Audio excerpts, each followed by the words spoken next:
Very long ago, 20,000 years before today, a man falls for a woman. They start a family. A few years later, he's burying her. Then he finds another woman and buries her too. And it happens again. This wasn't rare. This was normal. For most of human history, giving birth was one of the most dangerous things a woman could do. More dangerous than hunting a wild animal twice her size. More dangerous than a fight with a rival tribe. And that one brutal fact quietly rewired how ancient humans loved, married, and raised their families. Today we're going to find out how. Let's call her Amma. She's maybe 17 years old, pregnant for the first time, somewhere in East Africa, 100,000 years ago. There's no hospital, no doctor. Just her mother and aunt. Maybe an older woman from the group who's helped deliver a dozen babies before. If the baby's turned the wrong way, if the bleeding doesn't stop, if labor drags on for 2 days instead of 10 hours, there is nothing anyone can do but wait and hope and pray to whatever they believed in. Amma survives, but statistically, she got lucky. Anthropologists estimate that in prehistoric and pre-industrial societies, roughly 1 in 100 births ended in the mother's death. And over a lifetime of multiple pregnancies, that risk stacked up fast. Some estimates put a woman's lifetime risk of dying from childbirth as high as 1 in 8. Think about that for a second. Not 1 in 8 births. 1 in 8 women across their entire reproductive life. Paleodemographers, scientists who study ancient population data through bones and burial sites, have found something striking across multiple prehistoric locations. Women were dying disproportionately in their late teens and 20s. That's not a coincidence. That's exactly childbearing age. So here's the first shift this creates. Men who wanted children, and every ancient society needed children to survive, simply couldn't count on keeping the same partner for 40 years. Death made that decision for them whether they liked it or not. Now fast forward. Same story, different man. Let's call him Kavu. He's 35 years old. His wife died 3 years ago, in childbirth, just like Amma might have. Kavu doesn't stay single. He can't. He's got 2 young children and no way to hunt, gather food, and care for a newborn all at the same time. Within a year, he's remarried. A younger woman, maybe 19 years old. From the outside looking at his bones 10,000 years later, an anthropologist finds him buried near 2 different women, with overlapping generations of children between them.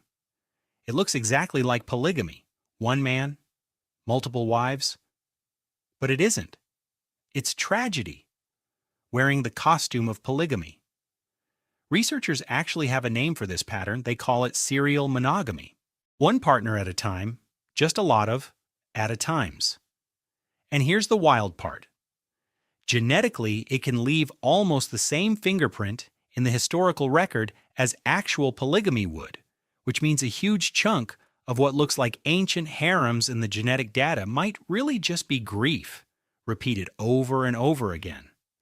This is exactly why the question, were ancient humans monogamous, doesn't have a clean yes or no answer.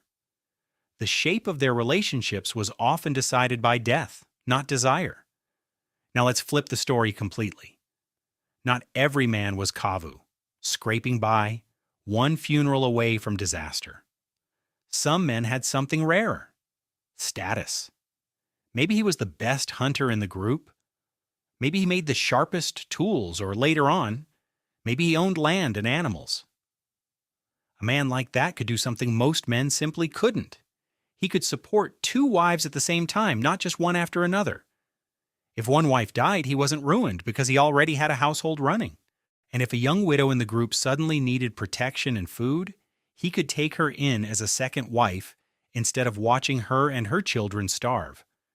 And here's the uncomfortable part. To a woman living in that world, being the second wife of a strong, resourceful man might genuinely have been a better deal than being the only wife of a man who couldn't keep her or her children alive. This lines up with something anthropologists call facultative monogamy. It's a fancy way of saying monogamous by default, but polygamous when conditions actually allow for it. Humans don't have one single hardwired mating system built into our biology. We have a flexible one that responds to resources, to risk, and above all, to survival odds. So why does any of this matter today? Because we love asking, is monogamy natural? Like it's some simple yes or no biology question. It's not. And it was never really about romance versus instinct. For most of human history, the real variable wasn't desire at all. It was survival math. How many women died in childbirth? How many men died hunting or fighting or just trying to feed their families? Who could afford to keep a household alive and who simply couldn't? Modern love feels complicated because it was built on top of a system that was never simple to begin with. It was always adapting, always shifting, based on whoever was left alive to raise the next generation. Our ancestors weren't confused about relationships. They were just doing whatever it took to survive long enough to have them in the first place. If you want more of the stuff historians usually skip, the uncomfortable, unfiltered parts of how ancient humans actually lived, hit subscribe. Next time we're covering something almost nobody talks about. What happened to the men who couldn't find a wife at all?